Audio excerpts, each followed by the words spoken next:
SB19 pinapaboran pati ng Google. Yan po yung ating bibigyan ng komento, reaction, opinion sa araw na ito. At ang video na yan ay galing po sa channel ni Showbiznap. Ilalagay ko po yung link na kanyang channel sa description para mabisita nyo po. At syempre huwag nyo kalimutan na mag-subscribe dito sa ating channel. Isang like at subscribe lang po mga tagapanood. Napakalaking bagay po niyan dito sa ating channel. At maraming salamat po sa inyong walang sawa pagtangkilik at panonood po sa ating mga video. Kaya naman wag na nating patagalin to. Simulan na po natin ang ating reaction video sa araw na to mga tagapanood. Let's do this!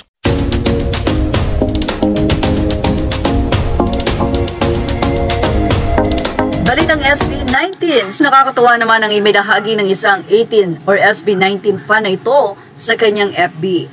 Ayon kay Dinky PL, permission to post po admin. Share ko lang po, na-curious po kasi ako kung may rapper na kaya na kumanta ng high notes dito sa Pinas.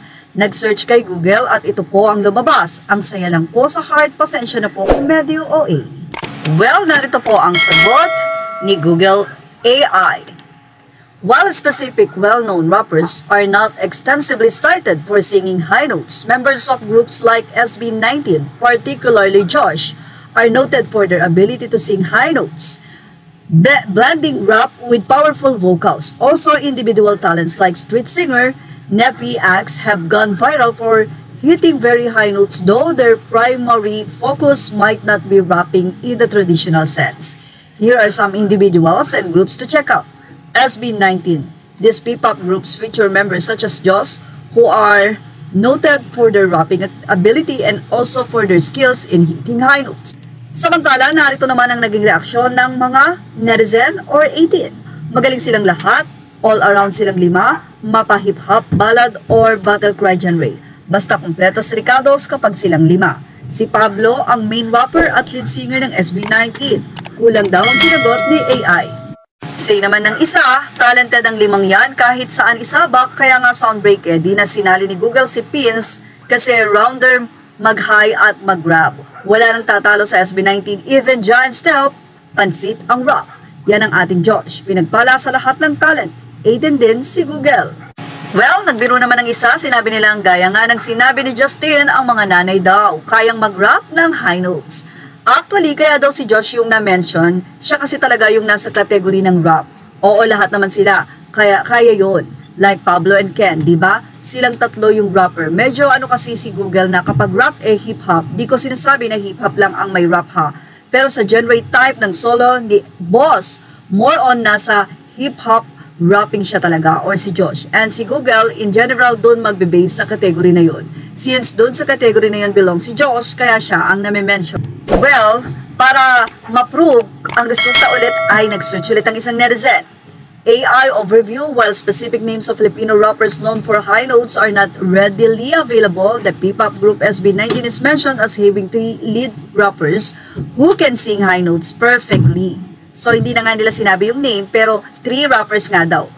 Siguro iyon ay si Josh, si Pablo, and Ken, and Stel.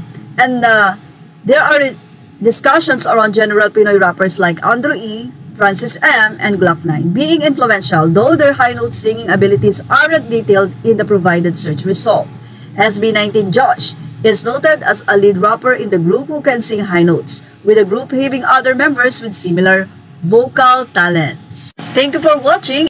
Sa akin mga tagapanood, sangayon po ako doon sa sinasabi nila na wala na po talagang tatalo sa SB19. Kahit dumami man yung K-pop o P-pop na lalabas dito sa Pilipinas, still wala pa rin po talagang makakatalo dyan sa SB19. Siguro, pwede nilang mapantayan pero mahigitan, parang napakalabo po mga tagapanood. O baka pa nga hindi pa nila mapantayan dahil dun sa standard na pinakita ng SB19. All around performer po sila, rapper, singing, kahit ano, dancing, lahat-lahat na po na pwedeng i-showcase sa larangan ng pagkanta, pagsayaw, ipinapakita na po ng SB19. Kaya po ako naniniwala na wala na talaga, finish na pagdating doon sa P-pop o anumang grupo na lalabas sa Pilipinas.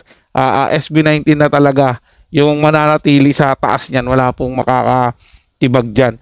mga tagapanood. At syempre dahil nga nasa taas na sila at sobrang kilala, sobrang sikat, kaya pagka nagsisearch ka ay talagang SB19 na yung lalabas, lalo na kung yung category yung sinesearch mo is may kinalaman doon sa talento ng SB19. Kasi gaya nga ng sinabi ko, sila yung mas sikat ngayon, sila yung mas nakakaangat ngayon. Siguro naman iuuna yon ni Google, lalo na at may kinalaman po sa kanila yung isinesearch. Sila po mga tagapanood, ito'y comment at opinion lamang, wala pong personalan. Paalam po at mabuhay po kayong lahat. Maraming salamat po sa inyong panonood.